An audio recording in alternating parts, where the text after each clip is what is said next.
Se escucha decir que la época navideña es la más bella del año. ¿Por qué? ¿Por qué será esto? Bueno, algunos dirán por los días festivos o los días feriados. No escuela, para muchos no trabajo, así que una buena razón para que esta sea la época más bella del año.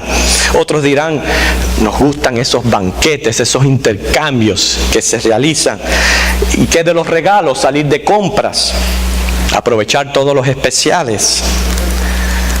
¿Por qué no regalarle a aquellos a quienes amamos, a quienes estimamos? No estamos en contra de que esto se haga, hermanos. Es bueno regalar, recibir regalos, mostrar de alguna manera nuestro amor, nuestra amistad, nuestro cariño.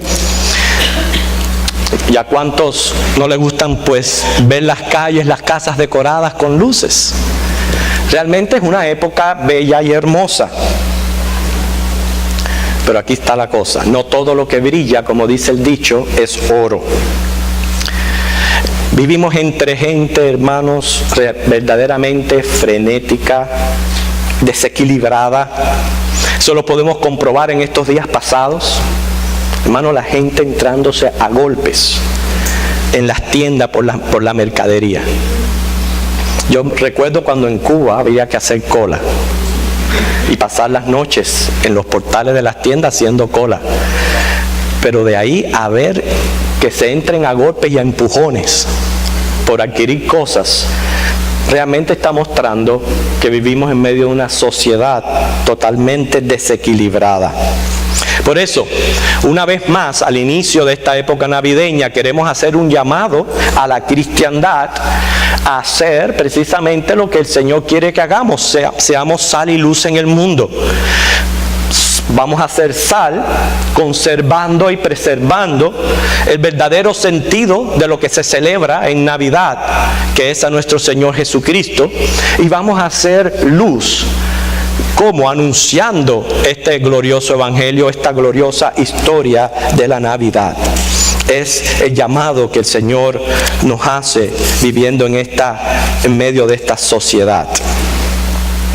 El apóstol Juan menciona en su evangelio, en el capítulo 1, y muchos lo sabemos de memoria, como dice que en el principio de Dios, no porque Él tenga un principio, Él es eterno, Él es infinito, pero en el principio, para nuestra capacidad intelectual, era el verbo, dice, y el verbo era con Dios, el verbo era Dios.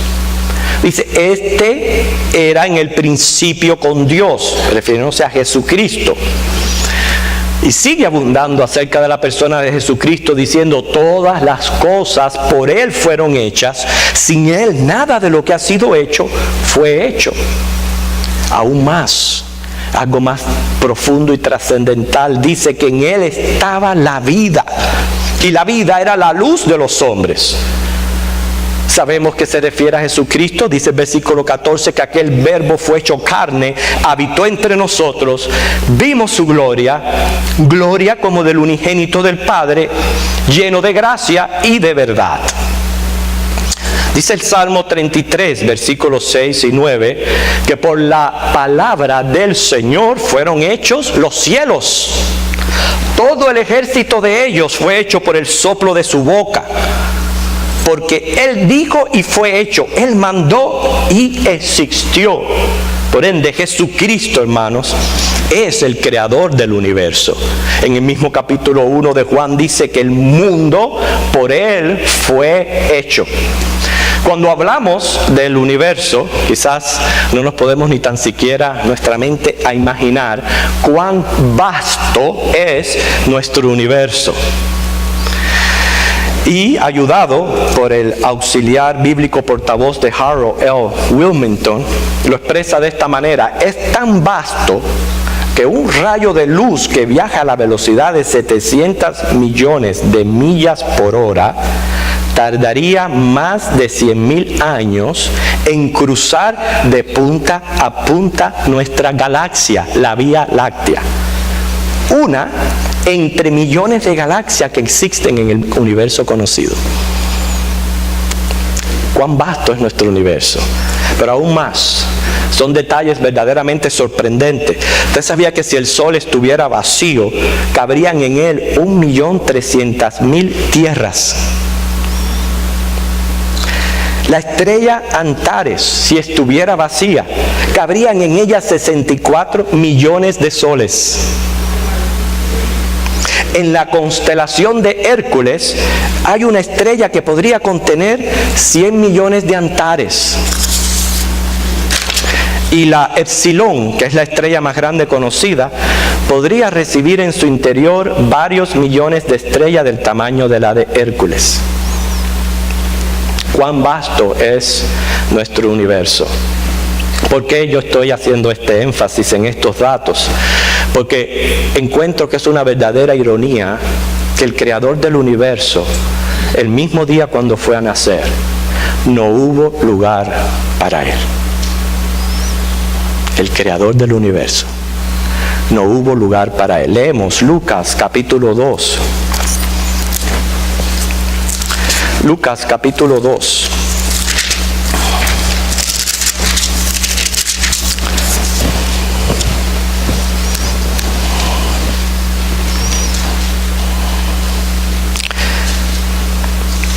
Ya estuvimos leyendo en la lectura bíblica, pero la repetimos diciendo: aconteció en aquellos días que se promulgó un edicto de parte de Augusto César que todo el mundo fuese empadronado.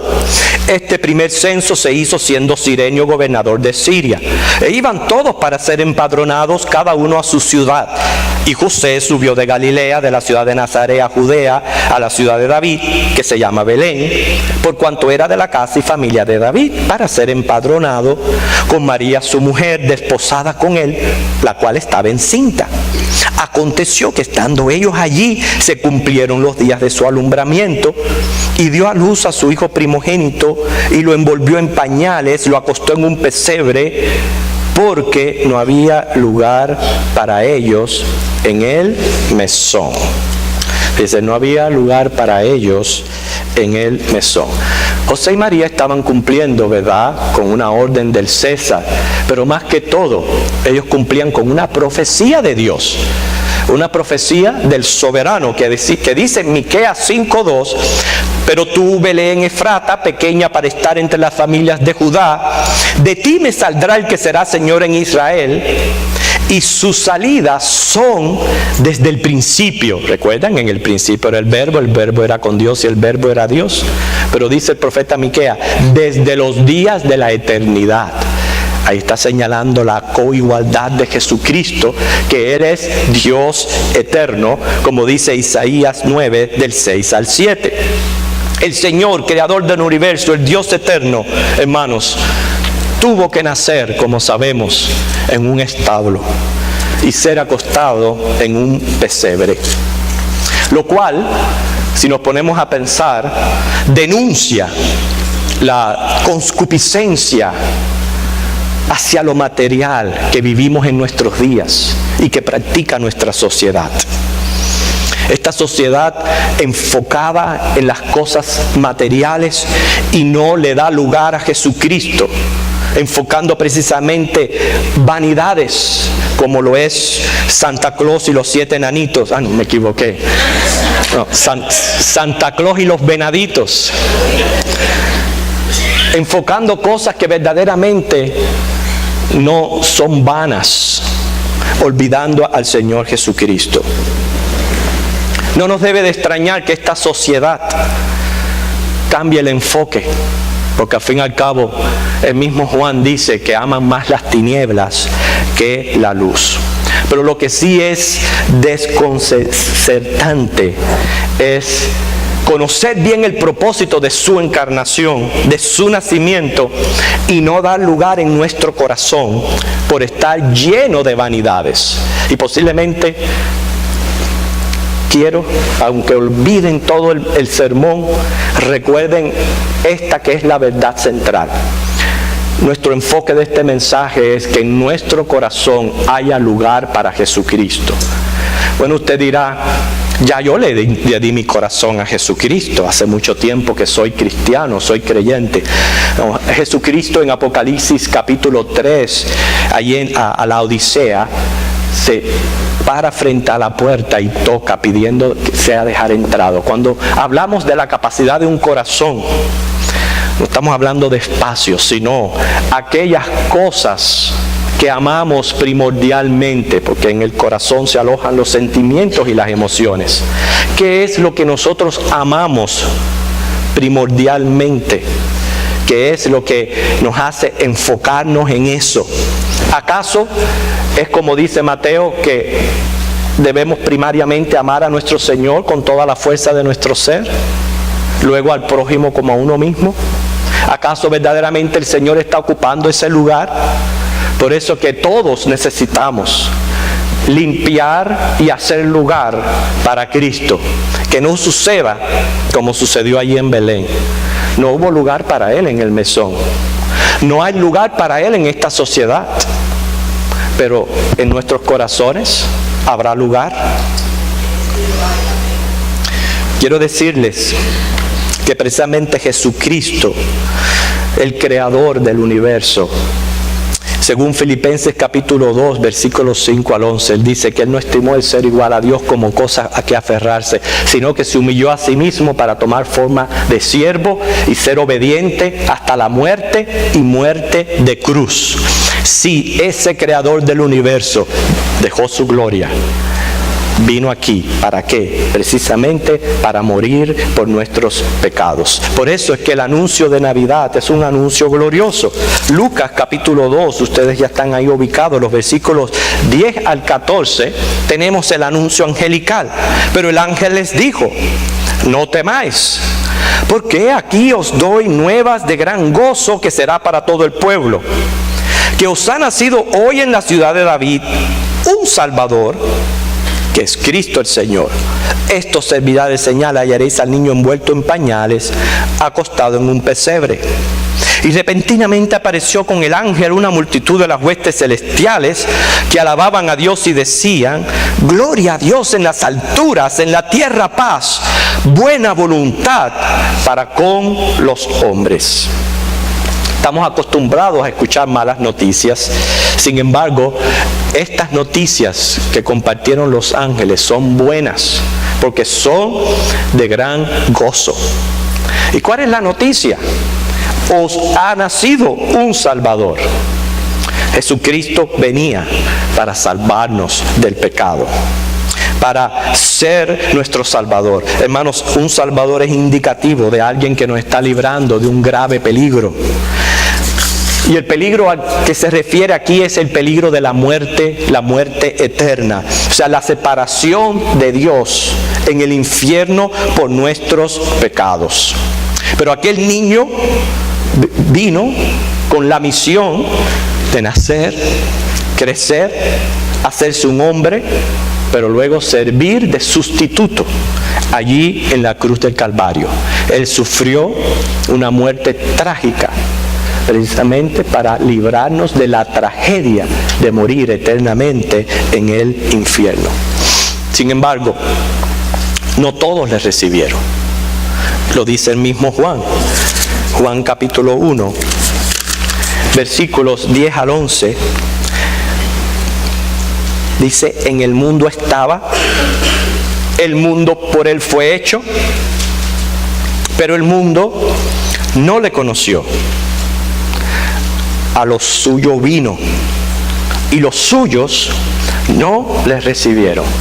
Fíjense, a los suyos vino, ahí se está refiriendo específicamente a su misión, al por qué el Dios eterno encarnaba en hombre y venía a esta tierra. A los suyos, Él vino a salvar.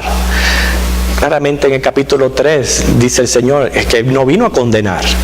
No, el mundo ya está condenado. El mundo ya estaba condenado por el pecado. Él no vino a condenar, Él lo que vino fue a salvar al que cree en Él. Pero sin embargo, los suyos, ahí se está refiriendo ya más directamente a los de su pueblo, no les recibieron. Y no les recibieron, ¿por qué? Porque no le conocieron. Me indica a mí que es sumamente importante para todos los hombres realmente conocer, número 1, la persona de Jesucristo, y número 2, la misión de la persona de Jesucristo. ¿Sabía usted que todas las sectas del cristianismo se equivocan en sus conceptos sobre estas dos cuestiones? En cuanto a la naturaleza de Cristo o entender su misión. Nosotros queremos conocer a Cristo, estar en la verdad, estar en el verdadero conocimiento del Señor. Isaías 7:14, Mateo 1:23 dice que Él es Emmanuel, es decir, Dios con nosotros. Si usted quiere tener un correcto concepto de la persona de Jesucristo, Él es único en su naturaleza. Él es 100% Dios, 100% humano. Cualquier equivocación en cuanto a sus naturalezas, sea negar su divinidad o negar su humanidad, ya uno no le conoce como lo que Él es. Pero el otro aspecto también es su misión. La misión de Jesucristo, ya lo hemos dicho, fue precisamente venir al mundo a dar su vida en la cruz del Calvario. Y dice Hebreos capítulo 10, versículos del 10 al 14, que con esa sola ofrenda, ya no hay más necesidad de otra, con esa sola ofrenda, hecha una vez para siempre, no hay necesidad de repetirla, perfeccionó prácticamente a los que creen en Él. No somos perfectos, pero ya nuestros pecados están pagados. Quiere decir que fue una misión que Él completó. Él lo dijo, consumado es. No dejó a medias, ni dejó para que nosotros termináramos lo que Él no pudo terminar. Por eso es que todo aquel, hay sectas cristianas que pueden tener un correcto concepto de la persona de Jesucristo, pero añadirle o quitarle a su misión y a su sacrificio, y ya no están en el verdadero conocimiento. Cuando usted le añade esfuerzos humanos, obras a la salvación, ya usted le está restando virtud y eficacia al sacrificio de Cristo. Pero recuerde bien, nosotros queremos tener un verdadero conocimiento de la persona de Jesucristo y de su misión. Porque el mismo Señor advirtió en Mateo 7:21 que no todo el que me dice Señor, Señor, entrará en el reino de los cielos. Qué triste que hay personas devotos de ciertas religiones que pudiéramos hasta decir que se sacrifican aún más que muchos cristianos por dedicarse a sus religiones, y cuando lleguen allá, escuchen, yo no los conozco. ¿Quiénes son ustedes? No, yo no los conozco. Y yo no los conozco porque ustedes no me conocen a mí. No me recibieron tal como yo me revelé en las Escrituras. Porque estas personas, los suyos, que no les recibieron por lo que Él vino a hacer, lo suyo, tenían todas las Escrituras, profecías que hablaron del más mínimo detalle de la vida de Jesucristo, de su persona y de su misión. Entonces no tienen excusa. Por eso, hermanos, nosotros que conocemos quién es Jesucristo, que es Dios y que es el Salvador del mundo, ¿cómo no abrir nuestro corazón y darle lugar?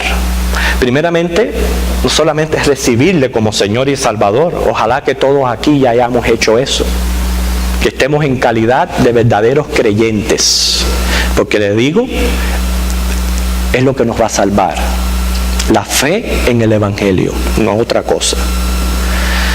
Pero aquellos que ya hemos recibido a Cristo como Señor y Salvador, hermanos, Hay veces que el corazón, como cualquier cavidad, empieza a llenarse de ciertas cosas que van abundando. Y según van abundando, pues entonces las vamos amando y vienen a ser nuestro enfoque primario. Y hay veces no es Jesucristo. Y es muy triste. Es muy triste que no hubo lugar para Él en el mesón. Es obvio que no hay lugar para Él en medio de la sociedad. Todos estamos experimentando lo que vivimos. Un total consumismo, un total secularismo que hay a nuestro alrededor hacia lo material. Y aún, precisamente celebrando Navidad, el cumpleañero está bien lejos. Pero ¿qué es de nosotros los cristianos que tenemos el conocimiento del Evangelio? ¿Hay lugar para nosotros en nuestro corazón para Cristo? ¿Usted se imagina aquel momento, José llegar, tocar la puerta de aquel mesón, preguntar, ¿hay algún vacante? No, lo siento, la ciudad está abarrotada de personas. Imagínense, Belén era una aldea pequeña, posiblemente el único mesón, hotel o motel, como le decimos ahora en los tiempos modernos, que había. Pero Señor, mi esposa está a punto de alumbrar, de dar a luz. Bueno, no dice establo la Biblia, pero menciona el pesebre, que era donde comían los animales, así que es obvio que el único lugar que tenían disponible era el establo. Y allí fue donde nació el Señor, allí fue acostado en un pesebre. El alfarero, quien creó el corazón, no encuentra lugar en su criatura, porque todos somos criaturas. Dice Romanos 9:21 que todos fuimos creados de la misma masa. Sin embargo, de esa misma masa hay vasos de honra y vasos de deshonra. ¿Qué queremos decir eso? No estamos en ningún momento degradando a la criatura, sino que estamos diciendo que si Él nos hizo para ser sus adoradores, para rendirle honra al Señor, y no lo hacemos, pues somos vasos inútiles, totalmente inútiles. Pero nosotros queremos ser vasos de honra. Por eso, aquí hay por lo menos dos principios que quiero que queden en nuestra mente de este mensaje navideño. El primer principio es lo que está ocupando primordialmente nuestro corazón. ¿De qué estamos llenos? ¿De qué estamos llenos? Porque si no hay cabida para Jesucristo, es porque está lleno de vanidades, de otras cosas. Y nosotros tenemos que limpiar, precisamente hacer lugar para que Cristo entonces venga y sea quien controle y domine mi corazón. Yo sé que mi corazón está lleno de muchas cosas, pero debe de ser mi oración que Él limpie, arranque todo eso que hay ahí adentro, porque yo quiero que Él controle mi vida. No, esto no es fanatismo. No, es yo quiero que el Señor controle todo aspecto de mi vida. Y como yo quiero, se lo pido en oración. Te pido que me limpie y que cada vez Él ocupe más lugar en mi corazón para amarlo primordialmente. Pero ese vaciamiento, hermanos, requiere de humildad. Necesitamos reconocer precisamente de qué estamos llenos, cuáles son nuestras vanidades, para entonces hacer lugar. Recuerde que el mayor ejemplo de humildad está en el mismo Jesucristo. Dejó su trono en gloria, esa gloria que Él tuvo desde el principio de la eternidad, para encarnar en un ser humano. Lo más impactante para mí que toca mi corazón es el hecho que ya una vez esa criatura, hablando del aspecto humano de Jesucristo, de su naturaleza 100% humana, esa criatura ya fue concebida en el vientre de María por la obra milagrosa del Espíritu Santo, ya es una criatura por la eternidad. El mismo Dios encarnando o viviendo en una criatura por toda una eternidad. Antes de él encarnar, él no tenía esa figura. Él es Dios. Él tomó esa figura. Ese es, como dice, el mayor ejemplo de humildad que nosotros tenemos, su vaciamiento. Pero no fue que ya él tomó esa figura y dejó de ser. No, esa es la figura que vamos a ver cara a cara. Esa es la figura con quien vamos a vivir por toda una eternidad. Y a él ha tomado esa figura. Precisamente cuando hay allí un reflejo en Apocalipsis de lo que será esos tiempos gloriosos, se ve al Cordero y sus marcas. Las marcas con que fue herido. Todo eso por toda una eternidad, hermanos. Y lo hizo por nosotros. ¿Cómo no vamos a vaciar nuestro corazón? ¿Cómo vamos a permitir que las cosas vanas de este mundo, cosas materiales pasajeras, lo reemplacen en nuestro corazón? ¿Cómo es posible? Pidamos a Dios sabiduría, aprendamos a contar nuestros días.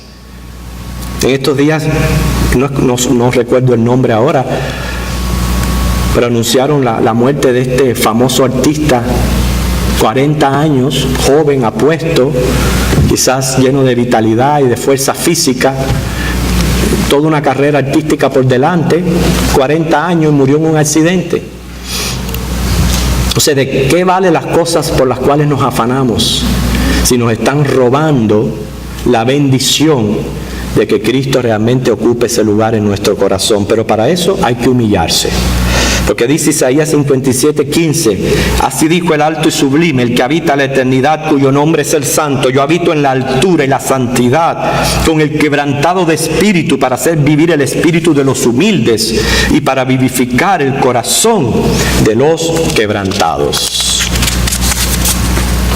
Yo quiero ser pobre de espíritu, humilde, de los que abren su corazón, de los que lo reciben, como dice Juan 1:12-13, mas a todos los que les recibieron, a los que creen en su nombre, les dio potestad de ser hechos hijos de Dios, los cuales no son engendrados de sangre, ni de voluntad de carne, ni de voluntad de varón, sino de Dios.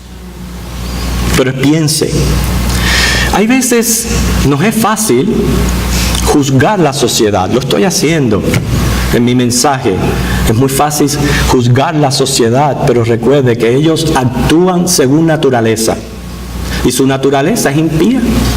¿Será porque ignoran la verdad o porque simplemente son necios y no quieren obedecer a la verdad porque aman más la luz, las tinieblas que la luz? Por cualquier razón que sea, están en calidad de impíos. No son salvos por el momento, no gozan del control y la llenura del Espíritu Santo. Pues es justificable que obren de esa manera. Si ellos no tienen ninguna esperanza de gloria, pues es justificable que se maten por un plasma, una televisión o un electrodoméstico. Porque no tienen otra cosa, su visión está nada más que para las cosas de aquí de la tierra. Eso lo justifica. Pero hermanos, aquel que ha recibido la luz del Evangelio, aquel que ha sido iluminado su entendimiento, aquel que sabe mucho más que estas cosas de la vida son perecederas, que tenemos un llamado a poner nuestros ojos en las alturas, que es mucho más, dice el Señor.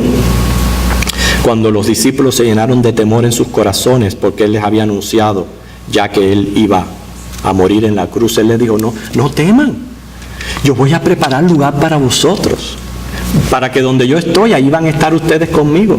Fíjate, preparar lugar. ¿Y qué lugar? ¿Cómo no vamos a darle lugar a nosotros, a Él ahora en nuestros corazones? Pero, como dice, yo no le hablo a una sociedad impía, yo le hablo a una cristiandad que ha sido iluminada con la verdad, para que abra sus ojos, se dé cuenta de que tenemos que vaciarnos, limpiar nuestro corazón y darle lugar a Cristo. Darle lugar a Cristo en estas Navidades. Que el Señor les bendiga. Vamos a orar. Gracias te damos, Señor, por tu palabra. Yo sé que estás tocando a la puerta de nuestro corazón. Yo sé que, Señor, hay veces no queremos darte el control total de nuestras vidas. Hay reservas. Hay cosas que queremos seguir controlando nosotros. Y hay otras que nos llenan más que tu gloria. Perdónanos. Que la sangre de Cristo nos limpie de todo pecado. ¿Por qué? Porque somos conocedores de tu gracia. Somos conocedores de tu vaciamiento. Somos conocedores de quién eres y de tu misión. Y sabemos que tú estás preparando un lugar para nosotros. Nuestra oración en estas Navidades, Señor, que hay veces nos quitan el enfoque, Señor, de ti, es que podamos mantener a Cristo en nuestros corazones, en el centro de nuestras celebraciones, y podamos hacer aquello que te glorifica. Ten misericordia de nosotros, danos la humildad suficiente para saber vaciarnos de todas estas vanidades y llénanos de ti, Señor. Lo pedimos en Cristo. Amén.